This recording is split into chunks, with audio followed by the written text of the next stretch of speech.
Hello everyone. इस video में discuss करेंगे would structure and types of would के बारे में। तो स्टार्ट करते हैं, क्या होती है इसका स्ट्रक्चर और कौन कौन से टाइप की डिफरेंट डिफरेंट टाइप की वुड्स होती हैं। तो सबसे फर्स्ट अगर हम बात करें भोजन व वस्त्र के अतिरिक्त मकान एवं दैनिक जीवन में उपयोग के लिए जो वुड होती है, लकड़ी होती है, उसकी आवश्यकता पड़ती है। फर्नीचर हो गए, कैबिनेट, दरवाजों, शिल्पकृति, ध्वनि रोधी स्तर, उचालक दीवार आदि के रूप में हमारे आसपास स्थित कास्ट उत्पाद जैसे गोंद, रंग, टैनिन, मोम, कागज, चारकोल, जलावन, यातायात के साधनों के रूप में हमारे सारे विकास के बावजूद अपनी निर्भरता कास्ट पर भविष्य से भी काफी हद तक महसूस करते रहेंगे।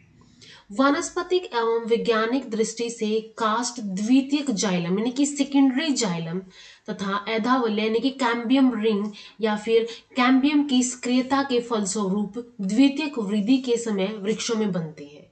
तो अगर यहाँ पे क्वेश्चन आता है कि वुड एक्चुअल में क्या होती है, वुड एक्चुअल में सेकेंडरी जाइलम होती है। एंड ये सेकेंडरी जाइलम कैसे बनता है, जब कैम्बियम के अंदर, ठीक है, कैम्बियम के अंदर एक्टिविटी स्टार्ट हो जाती है, वो एक्टिव हो जाता है तो कैम्बियम रिंग बनती है, यानी सेकेंडरी ग्रोथ होती है। तो उसी टाइम पे सेकेंडरी जाइलम बनता है and secondary xylem he would होती है। कास्ट सामान्यतः जिम्नोस्पर्म के अंदर था, जो पेरिनियल होते, बहुवर्षीय, यानी कि ये क्या करते हैं, ये एक से ज्यादा साल के अंदर अपनी लाइफ साइकिल कंप्लीट करते हैं, या फिर हम बोल सकते हैं दो से ज्यादा, क्योंकि एक में करेंगे उनको एनुअल बोलते हैं, दो में जो अपनी लाइफ साइकिल कंप्लीट करते हैं उनको बाइनियल, एंड जो दो से ज्यादा में करते हैं उनको पेरिनियल कहा जाता है।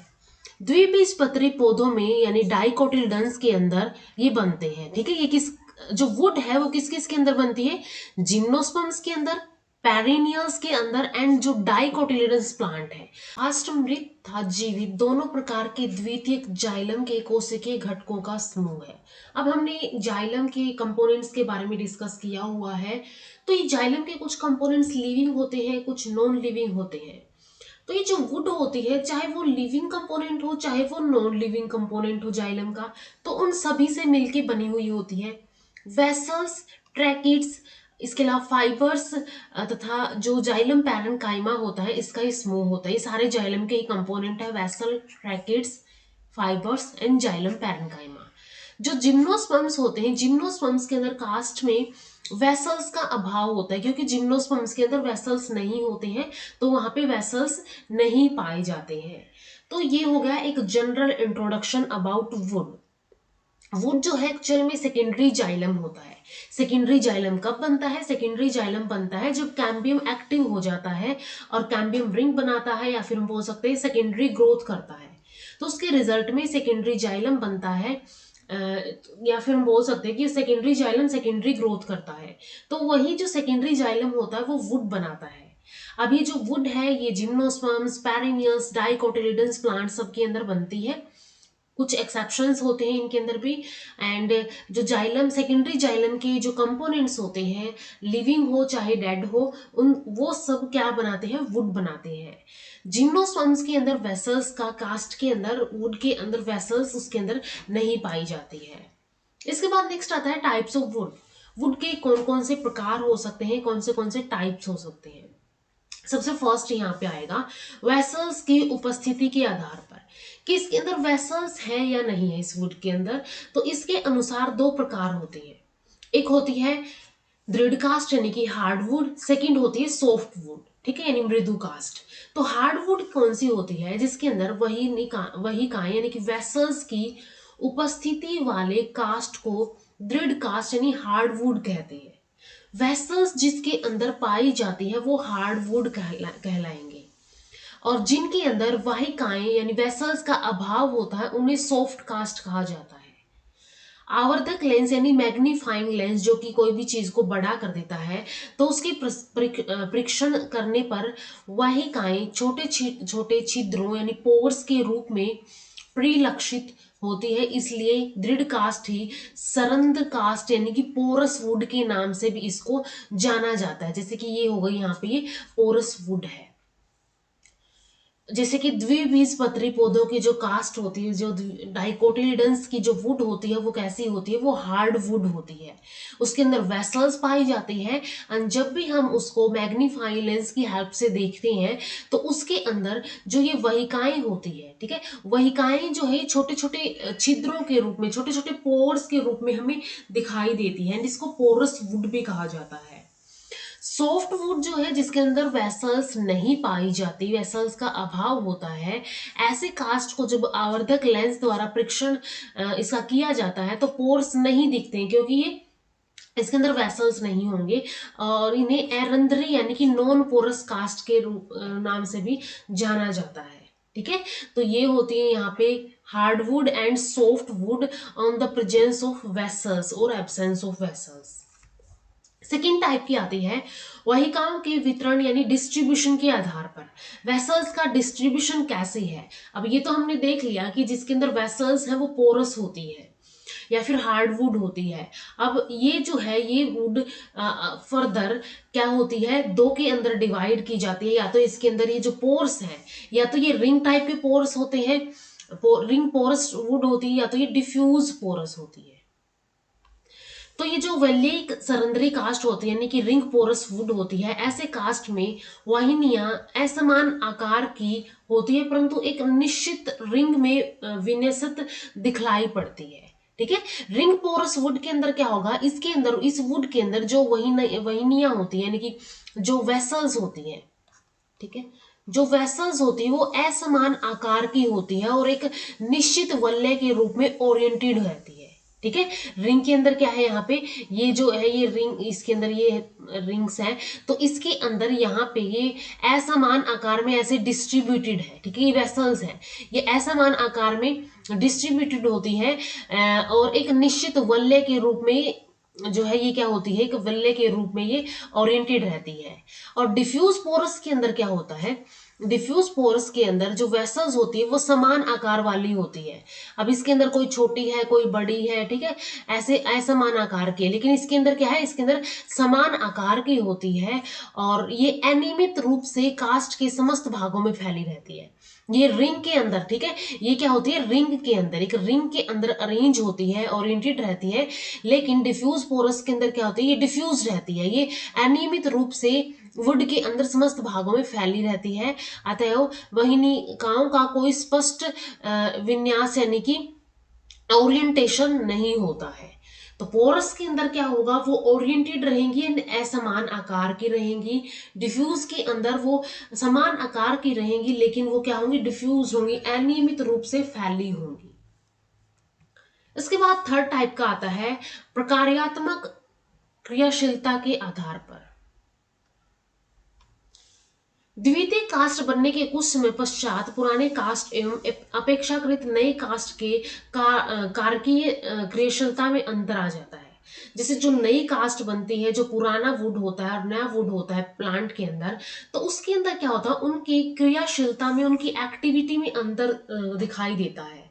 और इस आधार पर, क्रियाशीलता के आधार पर इनको फर्दर दो भागों में डिवाइड किया गया है, हार्डवुड या फिर ड्यूरामेन एंड सैपवुड या फिर एल्बुरनम। तो ये जो हार्डवुड और डोरामेन है, ऐसे कास्ट जिनकी कोशिकाओं की कार्य की है क्रियाशीलता यानी कि फिजियोलॉजिकल एक्टिविटी समाप्त हो जाती है। ठीक है, हार्डवुड की क्या होगी, जो यहाँ पे, या फिर ड्यूरामेन की जो एक्टिविटी है, एक्टिविटी क्या हो जाएगी, बंद हो जाएगी, समाप्त हो जाएगी, जिनमें टैनिन, तेल, फिनोलिक पदार्थों आदि का संगरण हो जाता है और अनुप्रस्थ काट यानी कि ट्रांसफर सेक्शन करने के ऊपर गहरे रंग के कास्ट के रूप में दिखते हैं। अंत्य कास्ट या फिर ड्यूरामेन इसको कहा जाता है। तो ये जो हार्डवुड है या फिर हम बोल सकते हैं जो ड्यूरामेन है, ये क्या होती है, इसके अंदर जो एक्टिविटी होती है वो स्टॉप हो जाती है और इसके अंदर टैनिन, ऑयल्स, फिनोलिक्स पदार्थों का संघरण हो जाता है, वो यहाँ पे इकट्ठे हो जाते हैं, जिसकी वजह से इसका रंग भी गहरा हो जाता है। सेकेंड टाइप की कास्ट आती है सैप वुड या फिर एल्बर्नम। सैप वुड या फिर एल्बर्नम जो होती है ऐसे कास्ट जिनमें द्वितीयक जाइलम, ठीक है, जिनमें द्वितीयक जाइलम के ऊतकों में कारकीय क्रियाशीलता बची रहती है। इनके अंदर स्टॉप हो जाती है, खत्म हो जाती है, लेकिन इन सैप वुड के अंदर जो ये सेकेंडरी जाइलम की जो एक्टिविटी है वो बची रहती है। अर्थात जो पोषक पदार्थों तथा जल सहवन के कार्यों को संपादित करते हैं, जिससे जो जाइलम का काम होता है वही ये काम करते हैं कि पोषक पदार्थ हो गए या फिर जल सहवन के कार्य में ये हेल्प करेंगे या फिर करने की क्षमता रखते हैं। रसदारू या फिर एल्बर्नम के नाम से सूचित किए जाते हैं, ठीक है। सैपवुड को एल्बर्नम भी बोला जाता है। ऐसे कास्ट को अगर हम अनुप्रस्थ काट करके देखें या फिर ट्रांसफर सेक्शन करके देखें तो इसमें ड्यूरामेन की तुलना में सामान्यतः हल्के रंग की परिलक्षित ये होती है। तो सैपवुड कैसी होती है, ये लाइट कलर की होती है, लाइट कलर की होगी, लेकिन हार्टवुड कैसी होती है, डार्क कलर की होती है। ठीक है, ये ऐसे हम पहचान सकते हैं। जो डार्क कलर की होगी वो कैसी होगी, डार्क कलर की या फिर गहरे रंग की होगी वो हार्टवुड होगी, और जो लाइट कलर की होगी वो सैपवुड होगी। अब हार्टवुड के अंदर जो कार्य क्रियाशीलता है वो बंद हो जाती है, फिजियोलॉजिकल एक्टिविटी खत्म हो जाती है और इसके अंदर टैनिन और फिनोलिक जमा हो जाती है। सैपवुड के अंदर जो सेकेंडरी जाइलम की जो कार्य की है या फिर फिजियोलॉजिकल एक्टिविटी है वो बंद नहीं होती है, और जो काम सेकेंडरी जाइलम को करना है वो ये कर सकती है या फिर ये करने की क्षमता रखती है। इनको एल्ब्रेनम के नाम से भी जाना जाता है और ये हल्के रंग की होती है। इसके अंदर अगर हम देखें तो ये डार्क कलर की जो है ये हार्टवुड है, ठीक है। डार्क कलर की क्या है, डार्क कलर वाली हार्टवुड है ये, और इसके बाहर जो है ये सैपवुड है जो कि लाइट कलर वाली है। एंड इनके अंदर फिजियोलॉजिकल एक्टिविटी जो है, फिजियोलॉजिकल एक्टिविटी वो यहाँ पे होती है और यहाँ पे फिजियोलॉजिकल एक्टिविटी नहीं होती है। इसके अंदर बहुत सारे फिनोलिक्स एंड टैनिन्स इकट्ठा हो जाते हैं। इसके बाद नेक्स्ट फोर्थ टाइप आता है वुड्स के अंदर कि जो कैम्बियम की क्रियाशीलता के आधार पर कि कैम्बियम कितना एक्टिव है इसके आधार पर ये जो वुड है वो दो प्रकार की हो सकती है। एक होती है अर्ली वुड, एक होती है लेट वुड। अर्ली या फिर प्रारंभिक कास्ट जो होती है ये बसंत अथवा गर्मी के दिनों में कैम्बियम के अत्यधिक क्रियाशीलता जो के कारण बनती है। अब जब फेवरेबल कंडीशन होती है उस टाइम पे कैम्बियम जो है वो ज्यादा एक्टिव होता है, तो उस टाइम पे अर्ली वुड बनती है। और इसके अंदर बड़े व्यास वाले जाइलम कोशिकाओं का निर्माण होता है, और ऐसे कास्ट को प्रारंभिक कास्ट या फिर स्प्रिंग वुड कहा जाता है। सेकेंड बनती है लेट वुड या फिर प्रीवर्ती कास्ट, या फिर इसको ऑटम वुड बोला जाता है। जब शीत ऋतु आ जाती है, शीत ऋतु में रसारोहण की गति धीमी हो जाती है, जो कैम्बियम की एक्टिविटी है वो स्लो डाउन हो जाती है तथा वृद्धि हेतु तापमान भी अपेक्षाकृत कम होता है। अतः कैम्बियम की कोशिकाएं भी धीमी गति से विभाजित होती है। इन ऑल अगर हम ओवरऑल बात करें कि ये जो है जब विंटर्स आती है, ऑटम सीजन आता है, उस टाइम पे जो कैम्बियम की एक्टिविटी है अनफेवरेबल कंडीशन के कारण वो कम हो जाती है, जिसकी वजह से वो कम डिवीजन करती है, और इस वजह से छोटे छोटे व्यास वाले जाइलम कोशिकाओं का निर्माण होता है, और इसे लेट वुड या फिर ऑटम वुड कहते हैं। तो ये होते हैं अर्ली वुड और लेट वुड, या फिर इनको स्प्रिंग या फिर ऑटम वुड कहा जाता है। जो कि कैम्बियम वलय में ही स्थित होती है, इसलिए इनमें इनसे बनने वाला दोनों कास्ट एकांतर क्रम में वलयाकार ही बनता है, ठीक है। अर्ली बन गया फिर लेट बन गया, तो ये एक वलय बनाते हैं, और एक वलय एक साथ मिलकर एनुअल रिंग या फिर वृद्धि वलय या फिर ग्रोथ रिंग इसको कहा जाता है। और जो एनुअल रिंग है या फिर ग्रोथ रिंग है, इनको काउंट करके हम किसी भी वृक्ष की, किसी भी ट्री की आयु की गणना कर सकते हैं, एस्टिमेट लगा सकते हैं इसकी, इतने इसके अंदर एनुअल रिंग्स है तो इतने इसकी जो एज है वो इतने साल हो गई होगी। तो ये डिफरेंट डिफरेंट टाइप की यहाँ पे हमने वुड्स के बारे में डिस्कस कर लिया। ये डायग्राम है यहाँ पे अर्ली एंड लेट वुड का। तो यहाँ पे अगर हम देखें ये स्प्रिंग वुड है, ठीक है, स्प्रिंग वुड है। ये जो है ये इतनी है स्प्रिंग वुड है। डार्क वाली क्या है, डार्क वाली है ऑटम वुड या फिर डार्क नैरो सर्कल है, लाइट वाइट सर्कल है, स्प्रिंग वुड का है एंड ये ऑटम वुड का है। तो ये हो गई यहाँ पे अर्ली वुड एंड ये हो गई लेट वुड।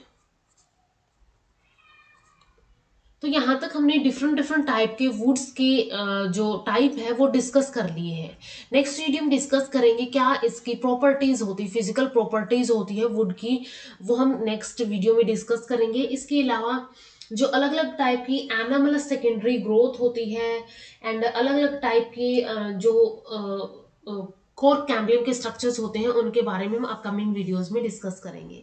तो मिलते हैं नेक्स्ट वीडियो के अंदर। वीडियो अगर हेल्पफुल लगी हो तो लाइक कीजिए, शेयर कीजिए अपने फ्रेंड्स के साथ एंड चैनल को सब्सक्राइब कर लीजिए। Thank you so much.